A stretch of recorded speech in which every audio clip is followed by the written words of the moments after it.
Daddy Violet to. So yun guys, meron akong gustong i-share sa inyo guys. Nakamap lang namin to nung medyo nagkaroon na ng lockdown. Hello na. Hello. Sige na, doon ka na. Bye. Nagkaroon ng lockdown dito sa amin. Ayun, naisipan namin magkaroon ng sanitation area. Hindi ka pwedeng lumabas, may curfew, ganyan. Or discourage na hindi maglalabas ngayon.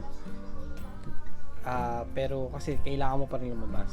Mamimili ka, mga tulad namin kagabi, namili kami ng mga goods. So, nag-come up ako sa idea na ganito. So, sabi ko, para hindi kami, kumbaga, pagka lalabas kami, meron kami, ang gagawin namin is magja-jacket kami. Ito yung isa. Ayan. And then, ito yung dalawa pa. Kasi, pumunta kami ng Mercury kagabi. And then, sinuot namin to. So, andito siya. So, ito, kailangan i-disinfect muna namin. So, tapos, meron kami ditong gantong naga. Yan. Where, bago magpinto. Maghanap kayo ng isang place, mas maganda bago mag-entrance na gumawa kayo ng gantong klase para at least bago pumasok sanitation, Lysol, tapos alcohol, tapos ito sprayer para yan doon sa sa gagawin nating disinfectant. Kunyari may mga gamit na ipapasok or pwede siya doon, pwedeng yun na lang kasi medyo mahal yung Lysol tsaka alcohol. So yung alcohol wala na mabili, yung Lysol medyo mahal. So yung disinfectant mixture okay din yun. Pwede tayong so, abangan nyo yung video ko, gagawa tayo nung disinfectant na sa disinfectant mixture. So yun, papakita ko sa inyo kung paano ko disinfect to, and then para may idea kayo kung paano yung pwede nyo gawin sa labas, lalo na yung mga nasa Metro Manila. 12 seconds later. Oops. So yun guys, babalik. So ito na nga yung mga damit na kailangan nating i-disinfect. So unang-una, huwag kayong papasok muna. So ito kasi parang sila, kumbaga infected to, treated as infected. So ang ginagawa ko dito is i-hanger muna natin siya. Hanger. Teka lang, kuha akong hanger. Meanwhile, Ito. Ito na kinuha ko. Hanger natin siya. Hanger.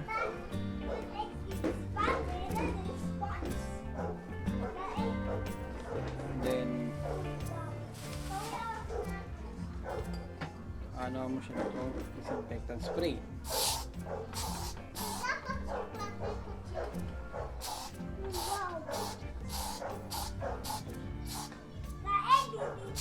May magtatanong niya, bakit hindi mo na lang labahan? Naalala ko kasi, pagka nilaban mo, sasama mo siya sa ibang damit. Which is, pwede mo ring mahawahan yung ibang damit. So, di ba? Then, ito yung gamit naming mask. So, aanohan mo dito. Pasok doon, pasok. Bawal kayo dito. Siguraduhin nyo pagka gagawa kayo nito, kayo lang. Kasi maaaring merong dito, makaka-infect kayo ng iba. So, yan. Tapos, ang gagawin ko, sasampay ko lang sa mainit. Kasi yung init, syempre, makakatulong din yan mag-disinfect.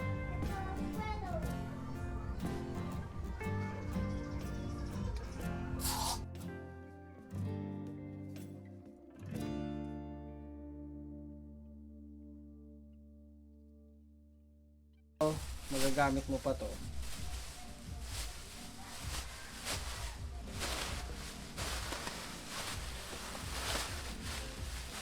So dito muna siya. Nagamit ko pa yan. Tapos susunod natin di-disinfect naman yung sasakyan natin. So let's go. So disinfect natin tong sasakyan natin. Simple lang. Itong sasakyan then ano mo lang yung ito guys.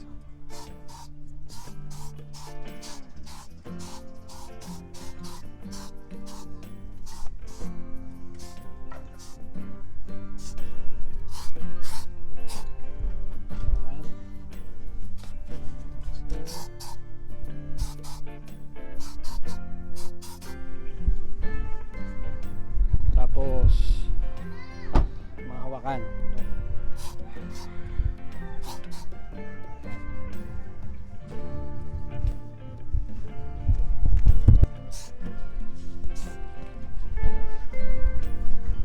Lumabas tayo gabi, kailangan natin disinfect yan. So yun guys, after nun syempre bago ka pumasok sa place nyo or sa bahay nyo, kailangan mo ring disinfect yung sarili mo. Mamaya sa'yo naman kumapit yung mga germs. So kailangan mo maghugas ng kamay. Kami nito. Actually guys, itong spot na to, matagal na to dito. Magkaroon lang siya ng purpose. Babasa. Teka lang.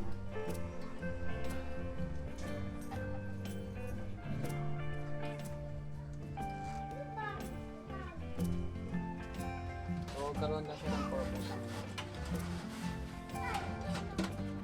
Dahil hindi kami sabon dito.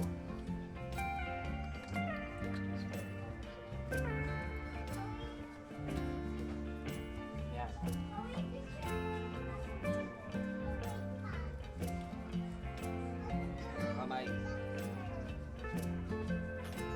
Bago ang pumasok.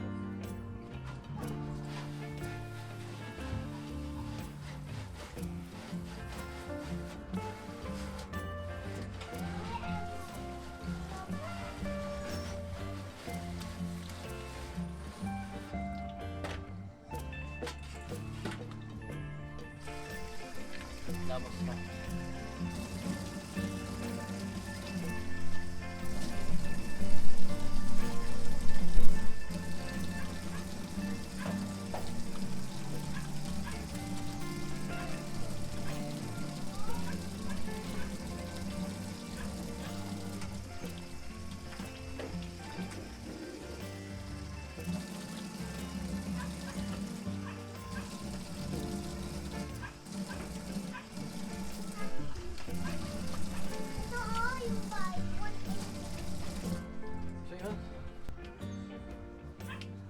Tapos magpunas. So yun guys, sana nakatulong tong share ko sa inyo na naisip ko for your community quarantine. So yun guys, like, comment, and subscribe. TV, kaming ulit na TV. And then yun, share this video para makatulong tayo sa iba. So okay, peace out.